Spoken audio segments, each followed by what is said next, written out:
సమీరా ఛానల్ని సబ్స్క్రైబ్ చేయండి. ఎప్పటికప్పుడు అప్డేట్ కోసం బెల్ మీద క్లిక్ చేయండి.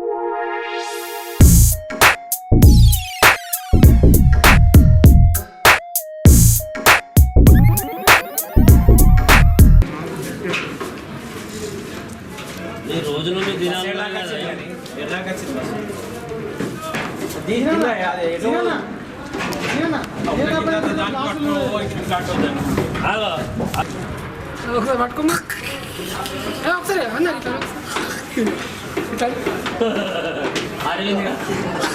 పట్టుకున్నాలే ఇంకోటి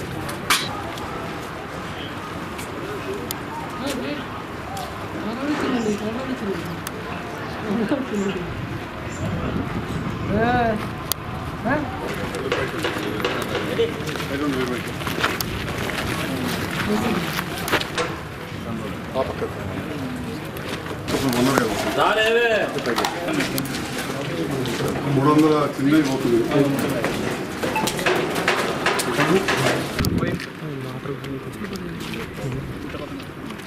ఇక్కడ కనబడే కావాలి పక్కే వస్తుంది.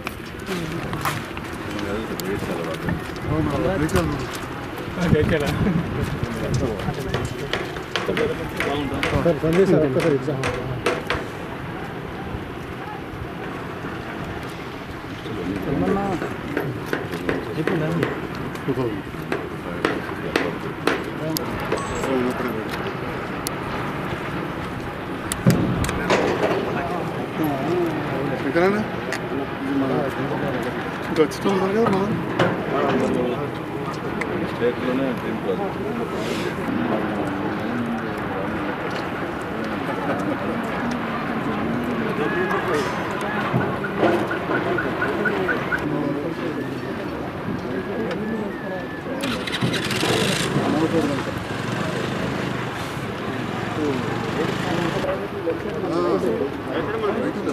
మళ్ళీ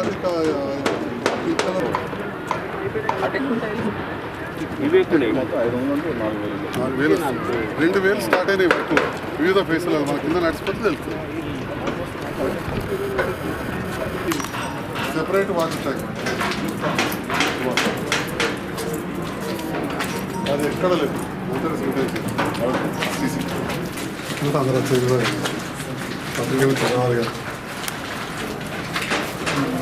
పత్రిక ఇస్తుంది కూడా వచ్చాడు కానీ మీరు ఉంటుంది తను తీసుకుని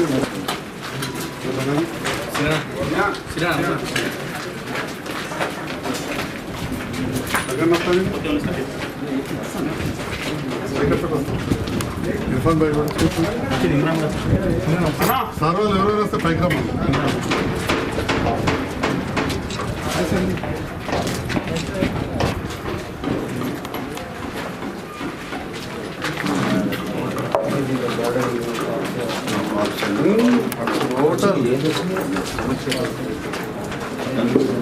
మీ ఆశీర్వాదం ఉంటే అన్ని తాగడానికి చుక్క నీళ్ళు లేని ప్రాంతం. 400 ఇట్లాంటివి కట్టుకుంటారు అంత ముందు 40 మంది ఉన్నారు అసాంఘిక కార్యక్రమం. ఆ టైంలో ట్యాంకర్ నీళ్ళు పంపని వాళ్ళకి స్నానం లేదు తింది. ఇప్పుడు అటువంటిది మొత్తం మిషన్ పెద్ద పైప్ లైన్ వేయించేసిన సరస్వతి దాని మీద పైన వదిలిపెట్టేసాం. నీళ్ళు కొంచెం తెలిసేసాం రైట్ వరదకాలకెళ్ళి కూడా పైప్ లైన్ మధ్యలో ఎట్లా చేస్తాం మియావాకి ప్లాంటేషన్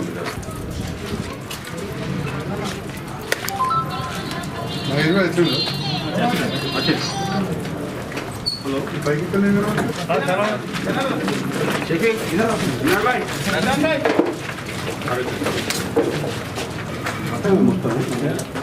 ये सब गरम एनर्जीज भी आते हैं.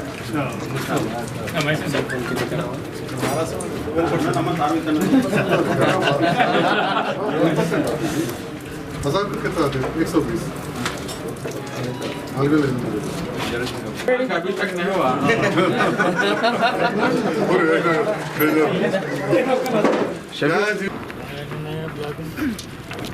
వాటన్నిటి మీద కూడా వాటర్ ట్యాంకులు కూడా వస్తాయి. ఇలా జాగ్రత్త మీరు అట్టి పడారు.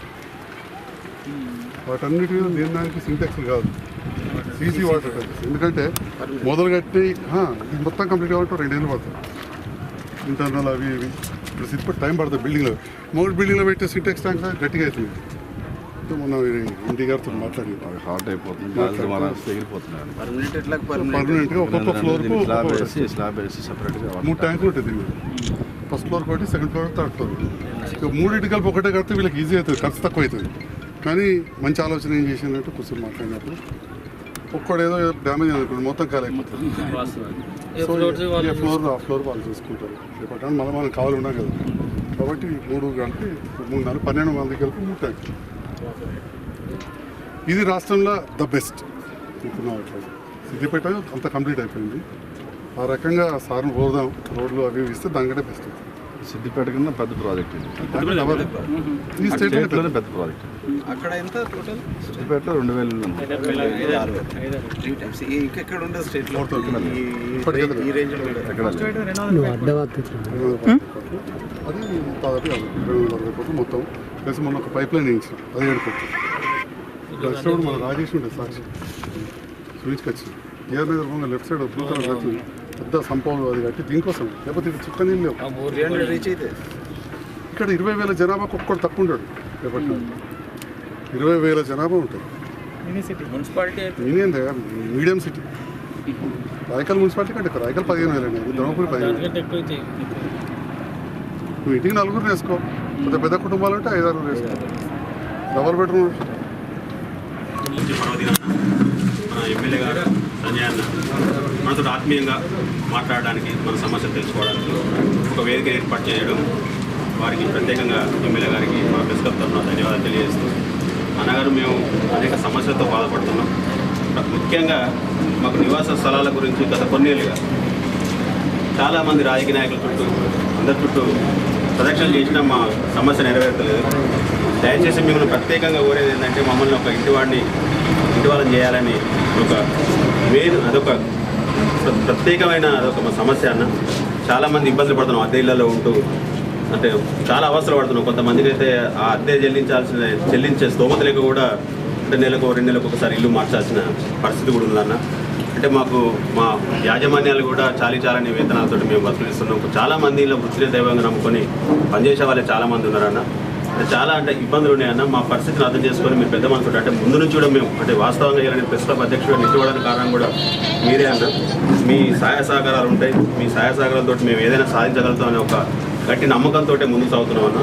మీ సహాయ సహకారాలతో ఇలా మేము ఆడ ఆర్డీఓ ఆఫీస్ కాడ రోడ్డు మీద ఉండేవాళ్ళం, ఇలా ఒక తహసీల్దారు బిల్డింగ్లో టెంపరీగా వచ్చినామన్నా. మీరు కూడా నిన్ను వచ్చి చూసి మాకు కావాల్సిన టీవీ కానీ, ఒక కంప్యూటర్ సిస్టమ్ కానీ, ఫర్నిచర్ కానీ, అవసరమైతే మీకు పార్కింగ్ వేసుకోవడానికి నేను రేకు చెట్టు కూడా డబ్బులు ఇస్తాను. చాలా చాలా అంటే చాలా హ్యాపీ ఫీల్ అయినామన్నా. చాలా సంతోషం. కొత్త మనసుతోటి మీ వెంట నేను ఉంటాను, మీకు ముందుకు నడువునని మాకు ధైర్యం ఇచ్చినందుకు మీకు ప్రత్యేకంగా ధన్యవాదాలు తెలియజేస్తున్నాం అన్న. మీరు మా సమస్యలన్నీ మీకు రాజకీయంలో రాకముందు మీరు ఒక డాక్టర్గా కూడా మా సమస్యలన్నీ తెలుసు. మాకు ఎంత చేదోడు వాదోడు ఇచ్చిందన్న డాక్టర్ కానీ మీరు రాజకీయంగా ఉన్నారు. మీరు చెప్తే కవితక్క కానీ, ఇటు కేటీఆర్ గారు కానీ, మంత్రి కేసీఆర్ గారు కూడా మీకు అట్లా సానుకూలంగా ఉన్నారన్న. మీరు ఏం చెప్పినా చేసేంత వాళ్ళు ముందుకు రావడానికి సిద్ధంగా ఉన్నారు. కాబట్టి దయచేసి మా సమస్య అర్థం చేసుకొని మాకు వెనుదనగా నిలిచి మమ్మల్ని ఒక ఇంటి వాళ్ళని చేయాలని మేము ప్రత్యేకంగా కోరుతున్నాను. దయచేసి అవకాశం శుభాకాంక్షలు. మిత్రుడు శ్రీనివాస్ చెప్పినట్టు అంటే వాస్తవానికి అయితే మేము 91-92 నుంచి డాక్టర్ సాబ్ అప్పుడు రోటరీ క్లబ్ సేవ అప్పటి నుంచి చూస్తున్నాము. ఏ పార్టీకి అప్పుడు అనుబంధంగా లేకున్నా వ్యక్తిగతంగా సేవలు చేస్తున్న టైం నుంచి వార్తలు రాస్తున్నాం. డాక్టర్ సాబ్ అప్పటి నుంచి పరిచయం. వాస్తవానికి ఏంటంటే ఒక సేవా దృక్పథంతో మేము రాజకీయాలలో వచ్చారు. సరే మేము అందరం మీకైతే పోటీ చేసినప్పటి నుంచి ఇప్పటి వరకు మీకు అందరూ సహకారం అందించుకుంటూనే సానుకూలంగానే మీ వైపే ఉన్నాం. మీరు కూడా అదేవిధంగా సానుకూలంగానే స్పందించి మాకు ప్రెస్ క్లబ్ అంటే అది కూడా తాత్కాలికంగా ఏర్పాటు చేశారు. శాశ్వతంగా కూడా ఏమైనా ప్రెస్ క్లబ్ కోసం చేస్తున్నారు. చాలా అభినందనీయము. మేము అందరం ప్రెస్ క్లబ్ తరఫున కృతజ్ఞతలు తెలుపుతున్నాము. దాంట్లో భాగంగానే జర్నలిస్టులకు చాలామందికి ఏంటంటే ఇండ్లది ఒకటి ఉన్నది. అంటే ఏంటంటే ఇన్ని సంవత్సరాలకి వెళ్ళి పనిచేస్తారు కాబట్టి కొందరికే ఒక 30 సంవత్సరాల కింద దొరికింది. కాబట్టి ఈ 3 దశాబ్దాలలో సరే మీరు వచ్చి 1 సంవత్సరం 2 సంవత్సరాలు అయింది. అంటే జనరల్గా ఏమొస్తుందంటే సమస్య 3 దశాబ్దాల నుంచి వేరే వాళ్ళు ఉన్నారు కదా అనే టాపిక్ ఒకటి వస్తుంది. 3 దశాబ్దాలలో నుంచి ఉన్నవాళ్ళు ఇచ్చిర్రా లేదా అనేది వాళ్ళు ఇవ్వలే కాబట్టి మనం కూడా ఇప్పుడు ఇచ్చేవాళ్ళు ఉన్నారు కాబట్టి అడిగే మాకు హక్కు ఉన్నది, ఆ నమ్మకం కూడా ఉన్నది. 30 సంవత్సరాల నుంచి ఈయనోడు ఇయ్యలే కానీ ఇప్పుడు వచ్చిన వాళ్ళు సంవత్సరం అయినా ఇస్తున్నారు, ఇచ్చే నమ్మకం కూడా ఉన్నది కాబట్టి ఆ నమ్మకంతోనే అడుగుతున్నాము. కాబట్టి మీరు కూడా గతంలో సరే దాంట్లో ఏం జరిగినది, ఎట్లా జరిగింది అనేది పక్కకు పెట్టి ఒక సానుకూలంగా స్పందించి మేము మీకు పాత్రికేయులుగా సేవలు చేయడంతో పాటు మా వృత్తి ధర్మం చేసుకుంటూ రేపు మళ్ళీ మీకు ఎలక్షన్లలో మేము మీ ఓటర్లం కూడా. ఇప్పుడు ఇవన్నీ మీరు చేసేది ఓటర్ల కోసమే, ప్రజల కోసమే కదా, మేము కూడా దాంట్లో భాగమే. కాబట్టి మీరు ఒక పెద్ద మనసుతో ఆలోచన చేసి మీరు ఇప్పుడు మీ తరఫున పిలిచి మాకు ఈ కార్యక్రమం నిర్వహించారు కాబట్టి మేము రావడమే అదే అనుకుంటూ వస్తున్నాం. డాక్టర్ సాబ్ ఏదో మాకు మంచి కబురు చెప్పేటట్టున్నారని మీరు ఓటు చెప్పి ఇప్పుడు మేము మా డిమాండ్ అయితే ఎవరు ఉన్నా ఇదే ఉన్నది. చాలామందిని నమ్ముకున్నాము, ఎవరు చేయలేదు. చాలా అన్ని 3వ ప్రభుత్వం ఇది. ఈ ప్రభుత్వంలో కాని పని అంటూ ఏది లేదు తలుచుకుంటే. కాబట్టి ఏంటంటే అందరి తరఫున రిక్వెస్ట్, మీరు కూడా మా ప్రతి ఒక్కళ్ళకు వైద్యానికి దానికి ఆపరేషన్లకు మీరు ఎమ్మెల్యే కాకముందు కూడా చాలామందికి సహకారాలు చేసారు. జర్నలిస్టులకని కాకుండా కూడా పబ్లిక్ కూడా చేస్తారు కూడా. కాబట్టి దీనిపైన కూడా సానుకూలంగా మా వైపు కొద్దిగా సహకారం చేస్తే మళ్ళీ ఇది పని ఎవరు చేసిరంటే మళ్ళీ మేము మా జీవితకాలం అంతా అందరూ ఒక పేరు గుర్తింపు అనేది మీకు ఉంటుంది. కాబట్టి మా తరఫున మేము అందరి తరఫున నాది ఒక చిన్న కోరిక. జగిత్యాల జిల్లా పట్టణం సంబంధించిన మరియు కొంతమంది జిల్లా స్థాయి బాధ్యతలు, అదేవిధంగా స్టాఫర్స్, ఎలక్ట్రానిక్ మీడియా మిత్రులు, స్థానిక లోకల్ ఛానల్ మిత్రులందరూ కూడా ఈనాడు నా ఆహ్వానాన్ని మన్నించి జగిత్యాల పట్టణంలో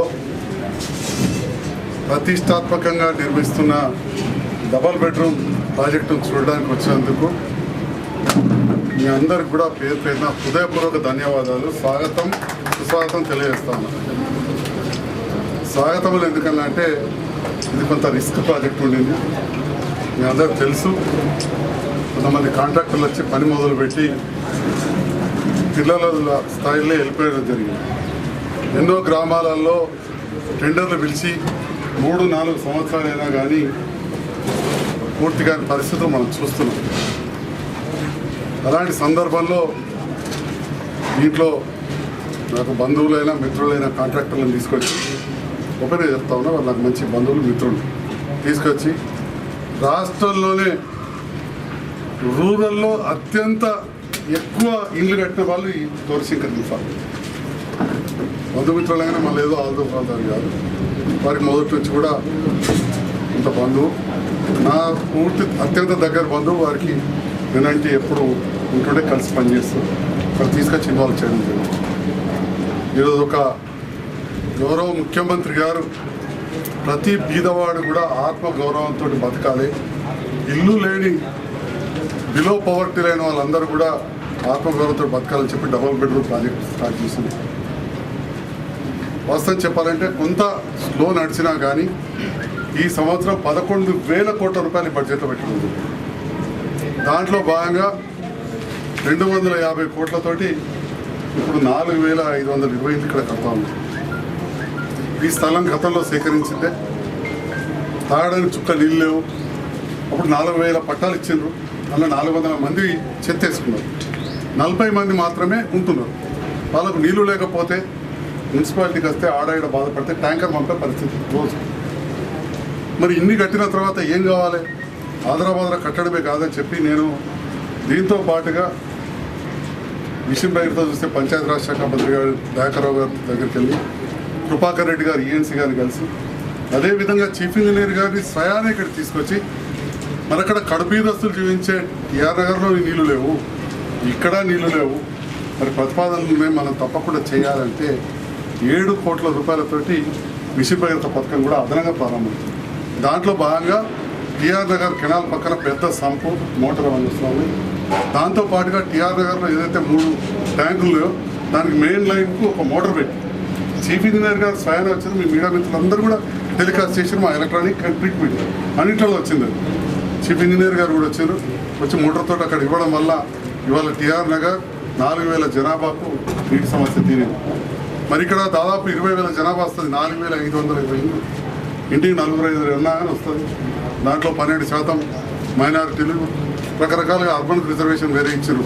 ఇంట్లో రిజర్వేషన్ దాంట్లో తక్కువ ఉన్నా కానీ ఇంట్లో దాంట్లో సార్ 12% ఇస్తాను కాబట్టి ఇవ్వడం. దళితులకు, గిరిజనులకు రిజర్వేషన్ కొద్దిగా తేడా వస్తుంది. అనవసరంగా మాట్లాడి పాపం. కానీ రిజర్వేషన్ ప్రకారం ఇక్కడ మోస్ట్లీ బీద వాళ్ళకే ఇండ్లు వస్తాయి. వచ్చిన సందర్భంలో నీళ్ళు లేకపోతే ఎట్లా అని కార్యక్రమాన్ని చేసి సిఈ గారు కూడా తీసుకొచ్చి ఇక్కడ సరస్వతి టెంపుల్ గుట్ట పైన ఓహెచ్ఎస్ఆర్ కడుతున్నాం. మీరు అందరూ చూడాలి. టోటల్గా అక్కడ సంప్ అయిపోయింది, పంప్ హౌస్ అయిపోతుంది, పైప్ లైన్ అయిపోయింది. అక్కడ పైన ట్యాంక్ కూడా నిర్మాణం నడుస్తూ ఉంది. వెళ్ళేప్పుడు అది కూడా చూద్దాం మనం అందరూ కూడా నేను తెలియజేస్తున్నాం. దీంతో పాటుగా ఒక ఆహ్లాదకరంగా ఉండాలని చెప్పి టీఆర్ నగర్లో మీరందరూ కూడా సమయం ఇస్తే వెళ్దాం. అక్కడ ఒక బ్రహ్మాండంగా టీఆర్ నగర్ను అర్బన్లో కలిపినప్పుడు చాలామంది ఇబ్బంది పడ్డారు. కానీ కడుపు మీద వస్తువులు ఉండే వీళ్ళు వాళ్ళందరూ కూడా జైత్యాలని జీవిస్తారు. వాళ్ళకు ఒక మంచి జీవితాన్ని ఇవ్వాలని చెప్పి అక్కడ ఒక బ్రహ్మాండమైన మియావాకి ప్లాంటేషన్, యాదాద్రి తర ప్లాంటేషన్ ఏర్పాటు చేస్తాం. మీరందరూ కూడా చూడాలని కూడా కోరుతాం. నేను ఒక పట్టణ విషయాలు తప్ప వేరే దానికి పోదలుచుకోలేదు. చివరిగా మీరు మాట్లాడిన దాన్ని కూడా నేను చెప్పి మిమ్మల్ని సంతృప్తి తపపరుస్తానని నమ్మకం ఉన్నది. నేను ముందుగా జగిత్యాల పట్టణం చాలామంది యువకులు ఉన్నారు ఇక్కడ. నేను డబ్బా కొట్టుకుంటున్నా అని మాత్రం దయచేసి అనుకోవద్దు. టవర్ కాడ ఉన్న ఇల్లు కూడా పురాతనమైంది, మా తాతలప్పుడు. అందుకే చదువు ప్రాధాన్యత ఇచ్చింది. మా తాతనే వెళ్ళింది. ఎదురులో బట్టమల్లేశం గారు వెళ్ళింది, ఇద్దరు క్లాస్ వెళ్ళి. తర్వాత మా నాన్న చదువుకోవడం మా అందరు చదువు ప్రాధాన్యత ఇస్తూ మా పెద్దనాన్న పిల్లలందరూ సెంట్ పాల్స్లో చదివించారు. వాళ్ళు అమెరికల్లో. మా చిన్నయ్య బాబాయ్ ఊటీలో చదివించాడు, నారాయణ సార్. నన్ను మా నాన్న వాళ్ళదేమో వ్యవసాయం మీద, మా నాన్నకు అదనంగా అడ్వకేట్ కూడా. కానీ మమ్మల్ని గవర్నమెంట్ స్కూల్లో, న్యూ ఏ స్కూల్లో హజార్ మసీద్ దగ్గర గోరిల కాడ బల్లి చదువుకున్నాం. ఇల్లేమో గడారం కాడ గంజల మూల మీద, ఒక పక్క బ్రాహ్మణులు, ఒక పక్క వయస్సులు, ఒక పక్క వంజరోలు, వెనక ముస్లిమ్స్. నేను చదివే బల్లె కూడా అన్ని వర్గాల వాళ్ళతో ఇంకా కొద్దిగా కింది కొద్దిగా పద్మశాలి. అందుకే మా వాళ్ళ సత్య నాతో చదువుతుంది రేటు సైడ్. సో ఈ రకంగా అన్ని వర్గాలతో కింది కొద్దిగా పోచమ్మవాడ, అన్ని వర్గాలతో అనుమానం. సో ఇవన్నీ తెలిసిన వాడిగా ఈ కొద్ది సమయంలో మీ అందరి సహకారంతో, ప్రజల ఆశీర్వాదంతో గెలిచినాక జగిత్యాల పట్టణంలో మౌలిక వసతులు పెంచితే జగిత్యాల మంచిగా. ఎందుకు నేను ఇదంతా చెప్పుకుంటూ వచ్చినా అంటే, గడియారం కాడ నేను హై స్కూల్లో చదివేటప్పుడు సాయంత్రం 2-3 వ్యాన్లు వచ్చాయి చదువు క్యాంప్కి. ఎంప్లాయీస్ రాగానే దిగి టకటక షాపులలో పోదు. ఎంతో బిజినెస్. కరీంనగర్ గడియారం కాడ ఎంత బిజినెస్ ఉంటుందో జగిత్యాల గడియారం కాడకి ఎంత బిజినెస్. గంగుల కమలాకర్ గారు చెప్పారు, సినిమా చూస్తుంది కరీంనగర్కి వెళ్ళి జగిత్యాల వచ్చి ఏసీ తాకిస్తా సినిమా సైకిల్ వచ్చి చూసిపోయినా అని చెప్పి తమ్ముడు ఉన్నాడు. అక్కడికంటే ముందు ఇక్కడ వేసింది. కానీ అలాంటి జగిత్యాల దాటి కరీంనగర్ జిల్లా కేంద్రం అయినా కానీ దీనికి దానికి పెద్ద తారతత్వం లేకుండా మనకు ముందు నీళ్ళు వచ్చాయి, మనకు ముందు డెవలప్ అయింది. మున్సిపల్ కూడా మన 56లో మున్సిపాలిటీ, 52లో మున్సిపాలిటీ. మరి కరీంనగర్ ఎక్కడమైంది, మనమేడును. కారణమైంది మౌలిక వసతులు. ఆ తర్వాత రేఖం ఆ 78 తర్వాత ఇవాళ పులాస ఫామ్ ల్యాండ్ ఎక్వేషన్ కానీ, చలియల్ ఫామ్ ల్యాండ్ ఎక్వేషన్ కానీ, ఆగ్రోసి ఇండస్ట్రీస్ ల్యాండ్ ఎక్వేషన్, ఇవన్నీ కూడా 78 కంటే ముందే అని ఆ సందర్భంలో. తర్వాత 78 తర్వాత కొన్ని అగ్రికల్చర్ కాలేజ్ వచ్చడం, కానీ ల్యాండ్ అవన్నీ గుర్తించడం అంతా ముందు జరిగింది. తర్వాత కొంత ఆగిపోయింది. ఆగిపోవడంతో కరీంనగర్ బాగా ముందరికి వెళ్ళింది. మరి ఈ సందర్భంలో మీరందరూ అవకాశం ఇచ్చే సందర్భంలో ప్రియతమ నాయకురాలు కవిత గారి సహకారం తీసుకొని ఇప్పుడు ఓడిపోయినప్పటి నుంచి కూడా వారికి అన్నీ కూడా నేను చెప్పేవాడిని. ప్రతి మీటింగ్లో మేడం చెప్పేవారు, ఈనాటి ఎమ్మెల్సీ వారు సంజయ్ నాకు చెప్పిండు, అది చెప్పిండు.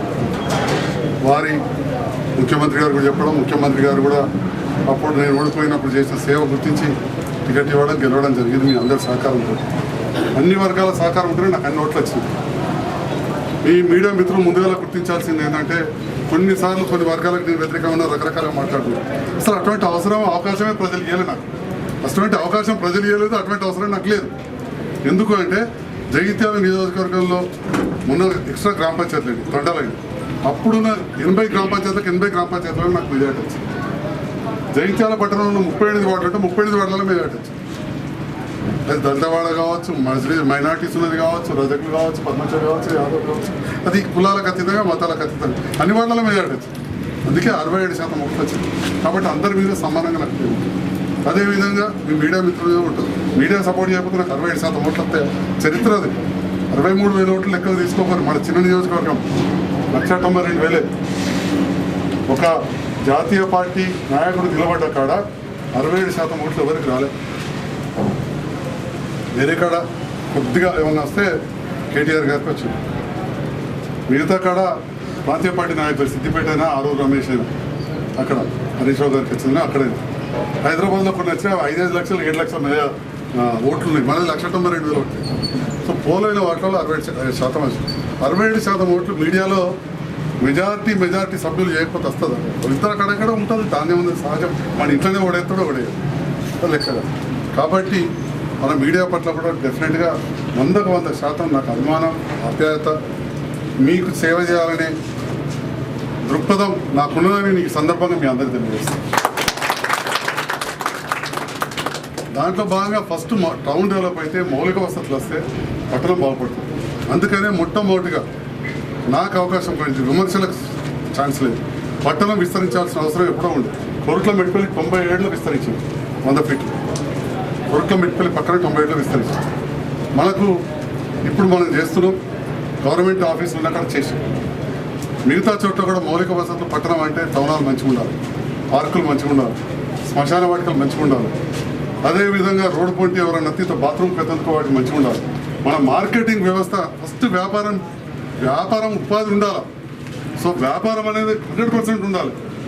కాబట్టి నేను తీసుకున్న మొట్టమొదటి చర్య ఇది వ్యవసాయ ఆధారిత ప్రాంతం కాబట్టి మార్కెట్ బాగుండాలని దాని మీద నేను ఫస్ట్ దృష్టి. దాంట్లో భాగంగా కొంతమంది నేను అపార్థం చేసుకున్నాను. రకరకాల రాజకీయ పార్టీలు కూడా ఇన్వాల్వ్ అయ్యింది. కానీ నేను దేనికి తొలగలేదు, పెరకలేదు. మీరు అందరూ కూడా చూసిన మీడియా ద్వారా మా తమ్ముడు 5-6 గంటలు రికార్డ్ చేసిన మార్కెట్ తీసి అలా రైతు బజార్ మూలపడదాన్ని ముందరికి వేసాం. ఇవాళ చూడండి మొక్కలు 2 గంటలకి బిజినెస్ స్టార్ట్ అయింది. ఒక్కనాడు ఉత్తర తెలంగాణలో ఇంత జనాభా లేని కాలంలో జగిత్యాలకు వచ్చి లక్షపేట హోల్సేల్ కూరగాయలు తీసుకుపోయేవారు. కానీ మనం పెళ్ళుంటే మార్కెట్లో పోయే పరిస్థితి లేదు. ఎట్లా మోసుకొచ్చాడు కూలల మీద? ఇంటికి 10 మంది అయితే మోసుకుపోయే పరిస్థితి లేకుండే. కానీ ఈనాడు మీరు బాధాప్తా పొద్దుగాల మంచిగా బండి తీసుకుపోయే పరిస్థితి వస్తే ఒకనాడు 5-6 హోల్సేలర్లు ఉంటే ఇవాళ ఎంతమంది అన్నో చూస్తారు. ఎంతమందికి ఉపాధి పెరిగిందో చూడండి. మరి అదేవిధంగా మన వ్యవసాయదాత ప్రాంతం ఇక్కడ పళ్ళ బిజినెస్ గొప్పగా చేస్తున్నారు. అందులో ముస్లిం సోదరులు ఎక్కువ, కొందరు హిందువులు ఉంటారు, రకరకాలు ఉంటారు. ఇంకా రేపటి కాడే ఢిల్లీ నుంచి కూడా ట్రేడర్స్ వస్తారు. వ్యాపారం పెరగాలి. ఇవాళ దాదాపు 8 కోట్ల రూపాయలు వెచ్చించబోతుంది. ఇప్పటికే మీరు ఒక్కసారి వెళ్ళి చెలిగల పండ్ల మార్కెట్ చూడాలి. ఇదే రీతిలో నడుస్తుంది, అదే స్పీడ్లో. నిన్న కూడా 2 కోట్లకు జీవో వచ్చింది. మొన్న గౌరవ ముఖ్యమంత్రి కేసీఆర్ గారికి శిరస్సు వంచి మీ అందరి సమక్షంలో మరొకసారి ధన్యవాదాలు తెలియజేస్తాం. 10 ఎకరాల స్థలాన్ని అప్పటికప్పుడు ముఖ్యమంత్రి గారు నేను ఇచ్చిన రిప్రజెంటేషన్కు రాసి ఎండార్ చేసి స్టాంప్ వేసి నాకు కాగితం ఇచ్చింది. వెంటనే వాలంటరీ చైర్మన్ గారు ఆర్డర్ వచ్చేసరికి లేట్ అవుతుంది, ముఖ్యమంత్రి గారు ముద్ర పడ్డది, ఇది రాజముద్ర, ఇమ్మీడియట్లీ హ్యాండ్ ఓవర్ చేయండి, ఎమ్మెల్యే గారు వస్తారు, సార్ చేయించండి, మళ్ళీ నా ఆర్డర్ అని చూడకండి అని చెప్పి చైర్మన్ గారు ఫోన్ చేసి 8 కోట్లతో అభివృద్ధి చేసి 90,000 ఎస్ఎఫ్టీ అండి. 90,000 ఎస్ఎఫ్టీ. ఒక్కొక్క షాపు 15/90, దాదాపు 4,500. 4,500 × 60 అంటే ఎక్కువైతుంది. 2,45,000 ఎస్ఎఫ్టీ. 2 లక్షల ఒక ఇల్లు, పెద్ద ఇల్లు మా ఎమ్మెల్యే క్వార్టర్ పైన 2,500 ఎస్ఎఫ్టీ ఉంటుంది. 2,45,000 ఎస్ఎఫ్టీ తోటి షెడ్స్ వేస్తున్నాం మొత్తం. దానికి అన్ని దిక్కుల రోడ్లు ఆనుకొని ఇప్పుడు 10 ఎకరాలు తీసుకుంటాం. అంటే 90 మంది వ్యాపారస్తులు, అక్కడ ఒక 3-4 వేల మంది లేబరు, ఇక అదనంగా ట్రాక్టర్లు, ట్రేడర్, అంటే ఈ రకంగా దాని ఇన్ఫ్రాస్ట్రక్చర్ డెవలప్ చేస్తే మన రైతాంగం కూడా, ఎందుకంటే వ్యవసాయ వివిధ రకాల పంటలు మనం వేసుకోవచ్చు. అందుకే డైరెక్టర్ గారు వచ్చినా కానీ కలెక్టర్ గారిని కూడా నేను తీసుకెళ్ళి మా అంతరంగా పోతారం మధ్యలో ఏ రకంగా అయితే హార్టికల్చర్ హబ్ డెవలప్ అవుతుందో చూపెట్టిన. అంటే మా రైతులు, అభ్యుదయ రైతులు ఎట్లా డెవలప్, మామిడి తోటలు ఉన్నాయి, జామ తోటలు ఉన్నాయి, అరటి తోటలు ఉన్నాయి, బొప్పడి పండు ఉంది. అదేవిధంగా సీతాఫలం కొత్తది సీతాఫలం వచ్చింది, కొత్తగా డ్రాగన్ ఫ్రూట్ వచ్చింది, యాపిల్ బేర్ రేగుపళ్ళు పెద్దవి, అది 8 రకాల పండ్లు అయితే మన దగ్గర బ్రహ్మాండంగా వస్తుంది. ఇంకా కూడా కొత్తగా వస్తాయి రేపటి నాడు. మరి ఇన్ని రకాల పండ్లు వచ్చినప్పుడు మన వ్యాపారం పెరుగుతుంది. మన వ్యవసాయాధారిత ప్రాంతం రేపటి నాడు నూనె గింజలకు కూడా మోస్ట్ అనువైన ప్రాంతంగా మనకు గుర్తించబడ్డది. పామాయిల్ కూడా గుర్తించబడ్డది. కాబట్టి మనం మార్కెట్ డెవలప్ కావాలని చెప్పి దీంతో దృష్టి. అదేవిధంగా మన వినియోగదారులకు రావాలని చెప్పి గౌరవ ముఖ్యమంత్రి గారిని కోరినా. మరి రాష్ట్రం అంతా కూడా కొత్త మార్కెట్లు ఇస్తా అంటుంది. జగిత్యాలలో కొత్త మార్కెట్ పెద్దగా పెట్టడానికి పట్టణం నడుపుకుంటున్న స్థలం లేదు. కొద్దిగా పక్కకి ఇస్తేనే రైతు బజార్ 15 ఏళ్ళు మూలపడ్డది సార్. ఫారెస్ట్ ఆఫీస్ షిఫ్ట్ చేసి అక్కడ ఇవ్వండి అని కోరగానే ఇమ్మీడియట్గా ఇటు కలెక్టర్ గారికి అటు అటవీ శాఖ PCCF principal chief conservator of forest ఇమ్మీడియట్గా చెప్పి ఆర్డర్స్ ఇవ్వడం జరిగింది. ముఖ్యమంత్రి గారు చెప్పింది అంటే రేపటి నాడు పెద్ద ఎత్తున మార్కెట్, అడ్వాన్స్డ్ మార్కెట్ మనకు పట్టణ నడిపోటున శ్రీనివాస్ టాకీస్ రాబోతుంది. ఈ మౌలిక వసతులు వేస్తేనే మనకు వ్యాపారాలు కుదురుతాయి, లేకపోతే వ్యాపారాలకు ఇట్లే ఉంటాయి. ఇలా కరీంనగర్లో పెద్ద పెద్ద కావాలి మనకంటే అది మన జగిత్యాల జిల్లా పాపులేషనే కరీంనగర్ జిల్లా పాపులేషన్ కంటే ఎక్కువ, 50,000. మళ్ళీ ఒక బొంగరం లెక్కన మనకు గుండ్రగా 40 కిలోమీటర్ల మ్యాక్సిమం. కాబట్టి జగిత్యాలకు చాలా గొప్పగా అభివృద్ధి అయ్యే అవకాశం ఉంటుంది. మెడికల్ కాలేజ్ కూడా అడిగినాం, ఈ జిల్లానైతే అవన్నీ చేసి మనం చెప్పేది కాదు, చేస్తున్నారు. అదేవిధంగా అన్ని వర్గాల అభ్యున్నతి కోసం పనిచేస్తున్న ప్రభుత్వం. అందుకే శ్మశాన వాటికలు కూడా బ్రహ్మాండంగా డెవలప్ చేస్తాం. కబ్రస్థాన్ కూడా పోయి చూసి వచ్చినాం, క్రైస్తవులు కూడా పోయి చూసి వచ్చినాం, అవన్నీ కూడా డెవలప్ చేస్తాం. మంచి పార్కులు కూడా ఉండాలి. ఎందుకంటే ఎంతోమంది హైదరాబాద్ పోయి కరీంనగర్ పోయి డెవలప్ సెటిల్ అవుతాం, మళ్ళీ వాళ్ళు దాటుతుంది, వాళ్ళు జగిత్యాలు వస్తలేరు. ముత్యంపేటకి కొండగట్టుకెళ్ళి అంతా అడ్డైపోతుంది. వాళ్ళు మన దగ్గర మౌలిక వసతులు ఉంటారు సార్. పిల్లగాళ్ళు ఎప్పుడు ఉంటారు, మంచి స్కూళ్ళు, మంచి కాలేజీలు, ఆడుకోవడానికి. అందుకని చెప్పి ఇవాళ ఒక మంచి బ్రీతింగ్ స్పేస్ ఉండాలి అని చెప్పి ఈ టీఆర్ నగర్ను, ఈ కొన్ని ప్రాంతాలు లింగంపేట ఇవన్నీ కలపడంతో ఇవాళ మనకు టీఆర్ నగర్లో మంచి అవకాశం వచ్చింది. దరూర్ క్యాంపును ఇప్పుడే కలిపినాం. దరూర్ క్యాంప్ ఇన్ని రోజులు దరూర్లే ఉండే, మనం కలిపినాం. దీంట్లో జగిత్యాల టౌన్లో కలుపుకున్నాం. అంటే ఒక ప్లాన్డ్గా చేయాలనే ఆలోచనతోటే ఇవన్నీ చేసాం. దీనికి మీ అందరి సహకారం కూడా తప్పకుండా ఉండాలి. ఎల్ఆర్ఎస్ అనగానే చాలామంది భయపడ్డారు, కానీ లేఅవుట్ లేకుండా కట్టడం వల్ల ఎన్ని ఇబ్బందులు అవుతున్నాయి మీరు అందరూ చూస్తున్నారు. విమర్శకు పోదాల్చుకోవాలి. కాబట్టి దానికి ఒక్కటి మాత్రం మీరు అందరూ సహకరించారు. సెట్ బ్యాక్లకు, లేఅవుట్లకు కొద్దిగా సహకరించారు. వాళ్ళు మనం ఎక్కడ కూడా వాళ్ళతో కాంప్రమైజ్ కావాలి. ఒకటే స్టాండ్ మీద ఉండి మళ్ళీ ఎక్కడ కూడా కక్షపూరితంగా మనం ఉండకూడదు. రాజకీయాలకు అతీతంగా, పార్టీలకు అతీతంగా ఉండాలని కోరుతూ, మరిగా మా జర్నలిస్ట్ సోదరులు అందరి ఆకాంక్ష నాకు తెలుసు. పెద్దది ఇల్లు, రెండవది ప్రెస్ క్లబ్. ఖచ్చితంగా ప్రెస్ క్లబ్ చేయాలనే ఆలోచన నాకు ఇప్పుడు కాదు, జిల్లా కాగానే వచ్చింది. మరి ఎందుకు వచ్చిందో కానీ మీరు అడగచ్చు. నువ్వు కొత్తగా వచ్చిన రాజకీయం నువ్వు ఎందుకు వచ్చింది, నువ్వేమైనా పెద్ద బషీర్బాగ్ ప్రెస్ క్లబ్ పైన వాటి వేళ పెద్ద రాష్ట్ర నాయకుడు అని మీరు అనుకోవచ్చు. కానీ కరీంనగర్ ప్రెస్ క్లబ్ పోయే అవకాశం నాకు వచ్చింది. ఎందుకంటే తమని చెప్పినట్టు నాది పక్క రాజకీయ కుటుంబం. ఇప్పటి వరకు అయితే ఇక ముందు కానీ ఎక్కువ పదవులు చేసిన నాయకుడు మా ఇంట్లో ఉన్నాడు. నేను పుట్టేవరకే బుగ్గకారులో చుక్కరావు గారు ఎందుకంటే మా అమ్మకు మేనమ్మ ఆయన బిడ్డ నాకు ఇచ్చినాక తను చనిపోయింది. మన కరీంనగర్ ప్రెస్ క్లబ్లోనే సంతాప సభ అమర్ గారు ఆర్గనైజ్ చేసి పెద్ద వాళ్ళు కూడా వచ్చినారు. అప్పుడు first time press club screen మీద. ఎందుకంటే మా మిస్సెస్కి అయితే సంతత అతని అమ్మ తండ్రి, మా అమ్మకు మేనమ్మ కాబట్టి మా నాన్న ఇద్దరు కూడా. కాబట్టి అప్పుడే మరి మనకు జిల్లా అయింది, మనం ప్రెస్ క్లబ్ ఉంటాం. ప్రెస్ క్లబ్ రెండవది ఇళ్ళ విషయంలో మీరు అడుగుతున్నారు. మీరు అందరూ కూడా చెప్పినట్టు నాకు మంచి మిత్రుడు. నేను మీ సహకారాన్ని మెట్పల్లి నుంచి కూడా తీసుకుంటున్నాను. అక్కడ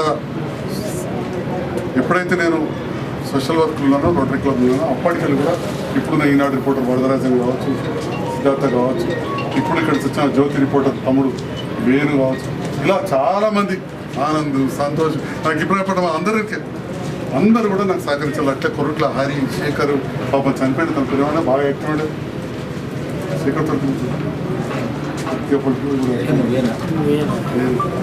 అందరూ కూడా నాకు చాలా మంచి మిత్రులు. సాక్షి, హరి, ఇష్టం ఉండే అందరూ కూడా మంచి మిత్రులు. అదేవిధంగా ఈ ప్రెస్ క్లబ్ యాక్టివిటీ చేసి నేను పాత్రికేయ మిత్రుల పక్షాన ఇండ్ల స్థలాల విషయంలో లేదా డబుల్ బెడ్రూమ్ ఇచ్చే విషయంలో పూర్తి పాజిటివ్ ఉన్నా. ఏ మాత్రం అవకాశం ఉన్నా కానీ 1% ఉన్నా కానీ నేను తప్పకుండా ఇది ముఖ్యమంత్రి గారి దృష్టికి తీసుకెళ్తా. ప్రీతం నాయకులు కవిత గారి దృష్టికి తీసుకెళ్ళినాను. తప్పకుండా నేను చేస్తా అని చెప్పి మీ అందరికీ ఈ సందర్భంలో ఇది నాకు మనస్ఫూర్తిగా ఉన్న విషయం. మనస్ఫూర్తి నేను హృదయంలోకి వెళ్ళి చెప్తున్నాను. ఇక దీనికి కొన్ని నిబంధనలు వచ్చి తమ్ముడు ఇంత ముందు అన్నాడు, మీ ఎమ్మెల్యేలకు ఉన్న వాళ్ళకి ఇస్తలేరు అనే మా అసహ్యత అన్నాడు. అందుకే మరి కోర్టులో ఉన్నది. అది రాష్ట్ర స్థాయిలో తీసుకునే నిర్ణయం తీసుకున్నప్పుడు నేను తీసుకుంటాను. అక్కడ మాది కూడా ఆగిపోయింది. కాబట్టి నాకున్నది ఇల్లు లేని వాళ్ళు అడుగుతున్నారు అక్కడ వేరే వాళ్ళు. నాకున్నది ఇల్లు ఏమైనా ఉన్న వాళ్ళు తీసుకోవద్దంటే నాకు రాదు, లేని వాళ్ళకి వస్తుంది. అందరికి ఇస్తే వస్తుంది, అది వేరే విషయం. సో కాబట్టి ఇక్కడ విషయాల్లో మాత్రం ఒక్కడైతే నేను భరోసా ఇస్తాను. ఇందులో నాకు తెలిసి 60-70% మంది అయితే బిధవాళ్ళు. ఓకే, కొందరు తండ్రులు ఇల్లు ఉండొచ్చు. తండ్రికి ఉంటే ఎలా తండ్రి కొడుకు ఇవ్వాలని గ్యారెంటీ ఉందో తండ్రి సంపాదించిన మొత్తం రాసి ఇవ్వాలని లేదు. మా నాన్న నాకు రాసి పెట్టండి ఆల్రెడీ రాసి, కానీ అందరికి గ్యారెంటీ లేదు. కాబట్టి పిల్లలు ఎవరైనా ఉన్నా కానీ అందులో బీదవాళ్ళు ఉంటే తప్పకుండా వైట్ రేషన్ కార్డు కావాలా అవకాశం తప్పకుండా ఈజీగా కల్పించే అవకాశం ఉంది. ఎందుకంటే సిద్దిపేట మనకంటే పెద్దది. అక్కడ నిజమైన అరువులు తీస్తే ఇదే 2,000-2,300 వెళ్ళింది. పూర్తి స్థాయిలో అరువులను ఇల్లు లేని వాళ్ళను సెలెక్ట్ చేస్తే అంతే. మనం అటువంటి 4,520 ఇంట్లు కడుతున్నాం. సిద్దిపేట కంటే మన చిన్నది 4,520 ఇంట్లు కడుతున్నాం. సిద్దిపేట కంటే చిన్నది కాబట్టి ఇలా అరువులకు ఖచ్చితంగా అవకాశం వస్తుంది. బీదవాళ్ళు మనవాళ్ళు రెంట్కున్న వాళ్ళకు తప్పకుండా అవకాశం వస్తుంది. దానికి నేను తప్పకుండా ప్రయాణిస్తాను. నేను ఆఫ్ ద రికార్డ్ చెప్తా ఉన్నా, లేకపోతే ఆన్ ద రికార్డ్ అనుకోలేదు. ఒకసారి కోరుతాం ముఖ్యమంత్రి గారు పాత్రికేయ మిత్రులకు ఎవరైతే బిలో పోవటం లేదు, ఇల్లు లేని అర్హులు ఉన్నారో, ఇల్లు లేని వాళ్ళు ఉన్నారో, అతిథులు ఉన్నారో, మున్సిపల్ తీర్మానం చేస్తే దాని ఇక మళ్ళీ సెలక్షన్ లాటరీ ఇవ్వని కాకుండా చేస్తే దాని ఇచ్చే విధంగా అవకాశం ఇవ్వని కూడా నేను వారికి కోరుతా అని చెప్పడం మీకు ఈ సందర్భంగా తెలియజేస్తూ ఈరోజు నా ఆహ్వానాన్ని మన్నించి వచ్చిన మీ అందరికీ ధన్యవాదాలు. ఎవరైనా రాని వారు కూడా నా తరఫున ఎల్లవేళలా నేను మీకు మిత్రుడిగానే ఉంటా. మీ అందరూ కూడా ఎక్కడ కూడా అపార్థాలు చేసుకోవద్దు. రాజకీయాలలో వచ్చిన తర్వాత కొన్నిసార్లు తెలియకుండానే శత్రువులు స్టార్ట్ అవుతుంది. రాజకీయాలు రాకముందు నేను అజాత శత్రువులు అనుకోవచ్చు. పార్టీలకు అతీతంగా అందరూ గౌరవిస్తుంది. ఇలా ఖచ్చితంగా సహజంగా పొందుతుంటుంది. కానీ వ్యక్తిగతంగా నేను ఒకరి మీద కక్ష తీసుకోవాలని అట్లాంటి ఆలోచన కానీ అవసరం కానీ నాకు లేదని మీ అందరికీ తెలియజేస్తుంది. ఎందుకు అవసరం లేదని తెలియజేస్తున్నా అంటే రాజకీయంలో ఖచ్చితంగా రాజకీయంలో ఉండాలి. ఎందుకంటే నన్ను నమ్ముకుని కూడా చాలామంది వస్తారు. కానీ దీనికోసం నేను ఏదో గడ్డి తినాల్సిన అవసరమో లేకపోతే ఇంకొకరికి ఇబ్బంది పెట్టాల్సిన అవసరం మాత్రం నాకు లేదు. ఎందుకంటే ఈరోజు పక్కన జరిగిన ఇంతే గౌరవప్రదమైన వృత్తి నాకు వెంటనే నా పక్కనే ఉన్నది. కాబట్టి ఎక్కడ కూడా అట్లాంటి లేదు. కొన్నిసార్లు నాకు తెలుసో తెలియకుండా ఒక వచ్చి ఫోన్ చేయమంటారు, ఒక వచ్చి చెప్పమంటే చెప్పినప్పుడు మన దాంట్లో వరకు ఇబ్బంది అయితే వెంటనే నాకు తెలియజేయండి. నేను దాన్ని సవరించుకుంటాను. ఇంకా నాకు తెలియకుండా ఎక్కడ జరిగినా కానీ మీరు చెప్పండి.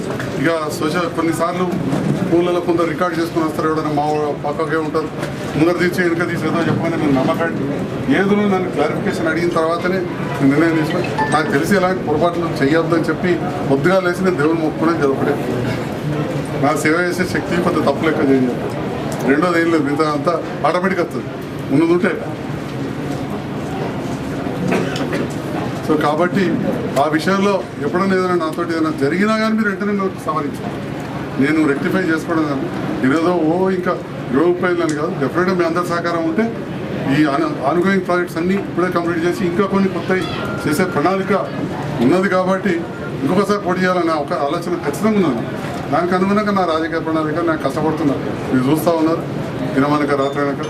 కాబట్టి మీ అందరి సహకారం కూడా ఖచ్చితంగా నాకు అవసరం. నేను కూడా నా పూర్తి సహకారం ఉంటా. ఈనాడు రాని వాళ్ళకి ఎందుకంటే అనుకోకుండా కమ్యూనికేషన్ గ్యాప్ అయింది. నాకు ఎస్ఐ గారు ఫోన్ చేశారు, చనిపోయినట్టు బాగుండదు కదా. అప్పుకోవడానికి కారణాలు పెద్ద వీళ్ళు ఇష్యూ కాదు. కానీ అయినా మనకు బాగుండదు. వాళ్ళ చనిపోతే మనం కూడా దావా చేసుకుంటాం, భోజనం తింటే ఎందుకు అని అనుకున్నాను. కానీ అది పక్కన ఎక్కడ అయిపోయింది. దానివల్ల ఇదైంది. దాంతో కొందరు మళ్ళీ లేదనుకోండి వెళ్ళిపోయారు. దాదాపు అందరూ కూడా వస్తామని చెప్పారు. మిస్కమ్యూనికేషన్ అయినందుకు నా తరఫున వారిని అన్యత భావించద్దని చెప్పి కూడా తెలియజేయాల్సిందిగా మీ అందరినీ కూడా కోరుతూ, ఇంకా ఏదైనా ఉంటే విషయాలు కూడా చెప్పండి. ప్రెస్ క్లబ్ భవన్కి మాత్రం నేను 2వ తారీఖు నాడే స్థలాన్ని కేటాయించినట్టుగా తప్పకుండా. వాస్తవానికి ఏంటంటే ఓరల్కి ఇవ్వడమే తప్ప అధికారికంగా ఇచ్చే అవకాశం కలెక్టర్కి లేదు. ఎందుకంటే తరూరు క్యాంపులో నిర్వాసులు వెళ్తున్నారు. ఈ విషయంలో నేను ఉదయం ముఖ్యమంత్రి గారికి చెప్తే వారు తీసుకున్నారు. తప్పకుండా పరిశీలిస్తాను. ఇక్కడనే ఉంటుంటే నేను ఇక్కడనే మాట్లాడుతుంటాను. కాబట్టి 2013లోనే ఈ నిర్ణయం తీసుకున్నాను. మళ్ళీ ఎవరు కూడా అనేది భావించదు తెలంగాణ వచ్చి ఇది ఒకటి చేసిన అనుకోండి. ఈ జీవో 2013లో వచ్చింది, తెలంగాణ రాకముందే. ఎట్టి పరిస్థితుల్లో స్థానికంగా అధికారాలు లేవు, ఓన్లీ క్యాబినెట్ అలినేషన్ అనేది లేదు, ఇంతకుముందే వచ్చింది ఈ జీవో. కాబట్టి నేను గౌరవ ముఖ్యమంత్రి గారిని తప్పకుండా మన జిల్లా కలెక్టర్ కార్యాలయం వీటి ఓపెనింగ్కి వస్తానని నేను కోరినాను. అందుకే అమరావతిలో స్థూపం తొందరగా పూర్తి చేయడానికి ప్రయత్నించిన. ఆ సందర్భంలో ముందు కూడా చెప్తాను, ఆ సందర్భంలో కూడా మరొకసారి మీ అందరి పక్షాన నేను తెలియజేస్తానని చెప్పి కూడా చేసి ఆ రోజు సార్ ఒక్కసారి చేస్తానంటే అయ్యేపోతాను చేయిస్తాను. Thank you.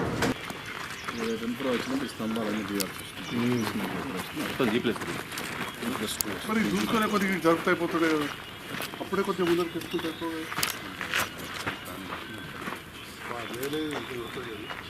ఇట్లుంటుంది ఎంట్రెన్స్ ఇట్లా.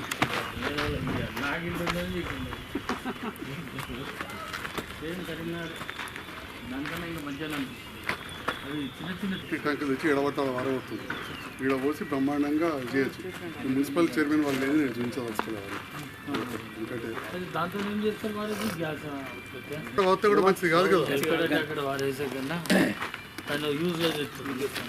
ఇలా ప్యూర్లీ ఎవ్వరు వినోదం ఒక్కరే మంచి చెడు మీరు నేనే మాట్లాడుకోవాలి.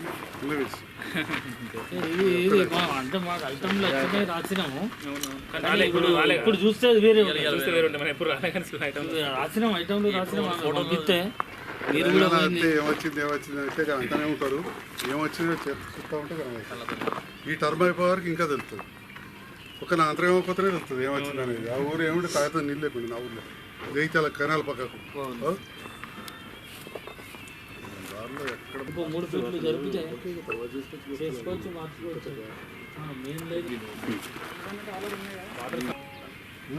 పన్నెండు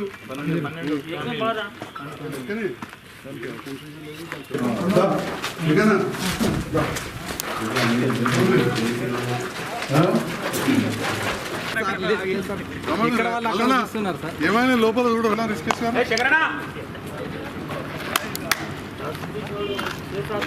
పెద్ద పనులు టమాటా అయిపోతుంది.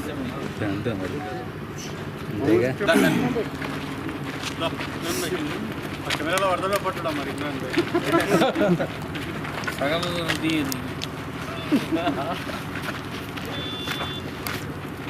బస్సు ఫుల్ ఉందా? కార్లో అన్ని పక్కన పెట్టి బస్సు ఒక్కటి ఎక్కితే గైడ్ లెక్క మా రిజిస్ట్రేషన్ అని చెప్తారు. అది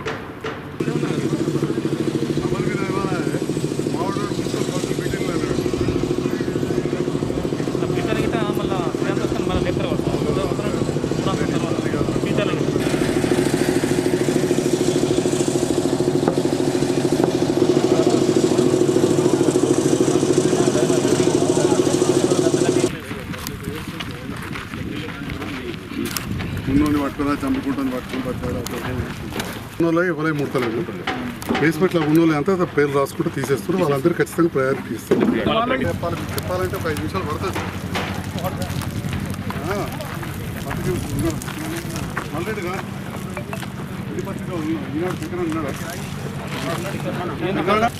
అప్పుడు అంతకుముందు ఆ ఇల్లు కట్టుకున్న పరిస్థితి ఏంటంటే మరి 37,000 మాత్రమే ఇచ్చింది ప్రభుత్వం. 37,000 వాడు ఏం చేయాలి? ఎక్కువ అంటే బేస్మెంట్ కథం అయిపోయినాక ఇక్కడ అక్కడ చెట్లు ఎత్తారు. అది కూడా ఒక 400 మంది మాత్రం చెత్త పోసుకున్నారు. మిగతా వాళ్ళంతా బేస్మెంట్ కాబట్టి నీళ్ళు నలుపుకోవడం. దానికి క్యూరింగ్ ఎత్తామంటే నీళ్ళు లేవా, పని చేసేటప్పుడు తాగుదామంటే నీళ్ళు లేవా, ఉంటే వండుకుందాం నీళ్ళు లేవా. ఆ సందర్భంలో రాష్ట్రంలో అన్నీ ఆగిపోయింది. 37,000 తర్వాత వాళ్ళకి ఏంటి బ్యాంక్ లోన్ ఇప్పించారు. ఒక్కొక్కరికి 70,000 లోన్. ఆ 70,000 పోయి రాష్ట్రం అంతా ఏంటంటే 4,000 కోట్లు అయింది. అది మొత్తం తెలంగాణ రాష్ట్ర ప్రభుత్వం మాఫీ కట్టేసి ఈ లొల్లి ఏంది, కథ ఏంది, బేస్మెంట్ కట్టుకుని బ్యాంక్ కూడా పోవడు. కానీ 4,000 కోట్లు ఎవరికైతే మాఫీ ఉందో వాళ్ళకు సరిగ్గా ఇన్ఫర్మేషన్ రాలే. అరే బాబు ఇది ఇంటికి బ్యాంక్ కూడా రాడని చెప్పి చేస్తే ఎందుకంటే రూపాయలకు మందు పెడితే తెలుస్తుంది కదా. రూపాయలు మన సార్ దయాద్ర హృదయుడు కేసీఆర్ సార్ అంటేనే దయాద్ర హృదయుడు. అయ్యా అంటే కథ మాఫీ చేసి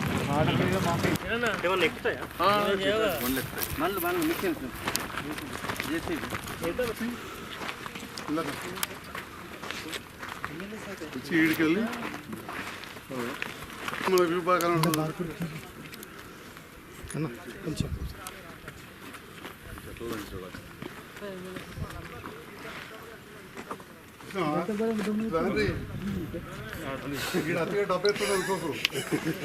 కెనాల్ దగ్గర ఆలోచన బాగా చేసింది. అసలు దీనికి అర్థం గోపి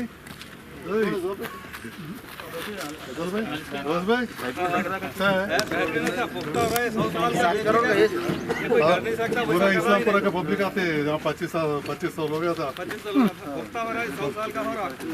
రాకపోతే ఏం లాభం నీళ్ళకు చెప్పు పైప్ లైన్ కూడా వచ్చింది చూసింది కదా పైప్ లైన్ ఇక్కడ కాదు ఇది టీఆర్ నగర్ దగ్గర బ్రిడ్జ్ దాటగానే లెఫ్ట్ సైడ్ పోయేటప్పుడు రైట్ సైడ్ ఒక నిమిషం పోదాం దేవుని కోసం చేద్దాం మనం కనబడదా అవి 360 అవుతుంది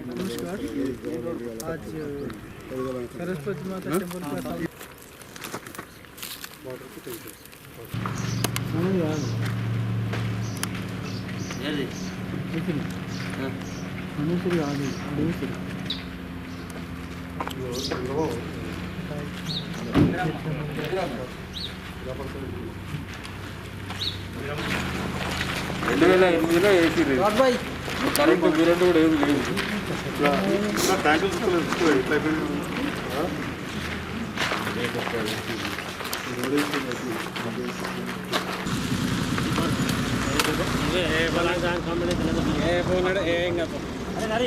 చంద్ర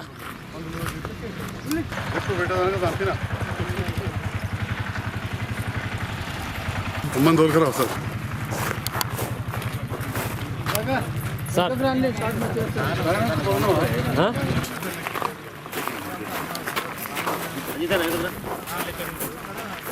అందరు పాత్రికేయ మిత్రులు కుటుంబాలతో రావాలి వీడికి సకుటుంబం సపరివార సమేతంగా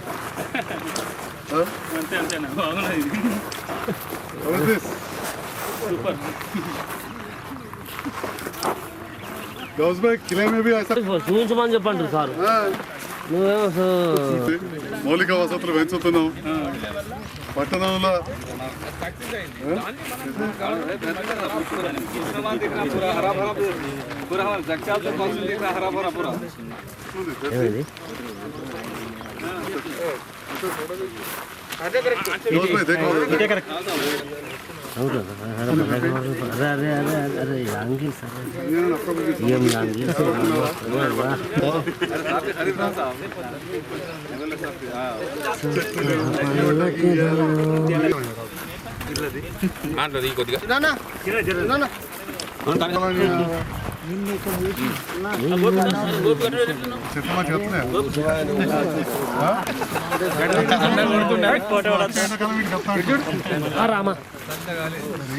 లేదు ఇంకోటి చెప్తాను మీ అందరూ తెలిసేది చాలా మంచిది చెప్తున్నా అంబర్పేట గుట్ట పక్కన మొత్తం ఫారెస్టే కదా ఒకటి క్యాంప్ ఆఫ్ ఫండ్స్ కింద ఆడ మొత్తం వాకింగ్ ట్రాక్ అవన్నీ వస్తుంది రెండోది మన శ్రీనివాస గౌడ్ ఎకో టూరిజం నాకు అవకాశం రాకపోతే నర్సంపేట అభ్యర్థులు అడిగించా అర్బన్ పార్క్లో గురించి అడుగుతుంటే ఎకో టూరిజం అడుగుతుంటే నర్సంపేట అది కూడా జోడి సంజయ్ అని కవితమ్మని దినమని చెప్తారని సంజయ్ అంటే సంజయ్ కుమార్ గారు అడిగారు అక్కడ కూడా ఎకో టూరిజం చేస్తాను అది మనకు రైల్వే స్టేషన్ ఇంకా 50 కిలోమీటర్లు ఫారెస్ట్ అందులో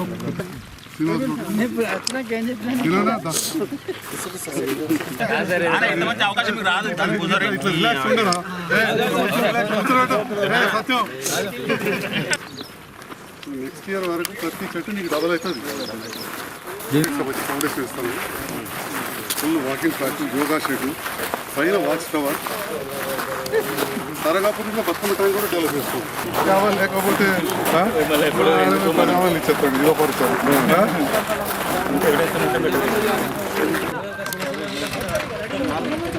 6 లక్షలు ఎన్ని పెట్టారా రమేష్ అన్న మొత్తం ఎంత చూడనా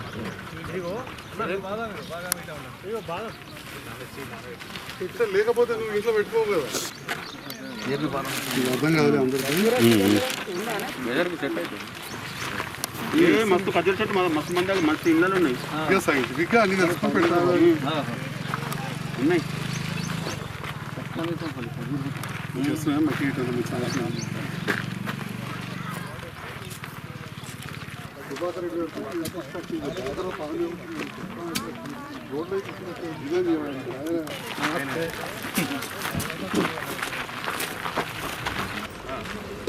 విన్నారా?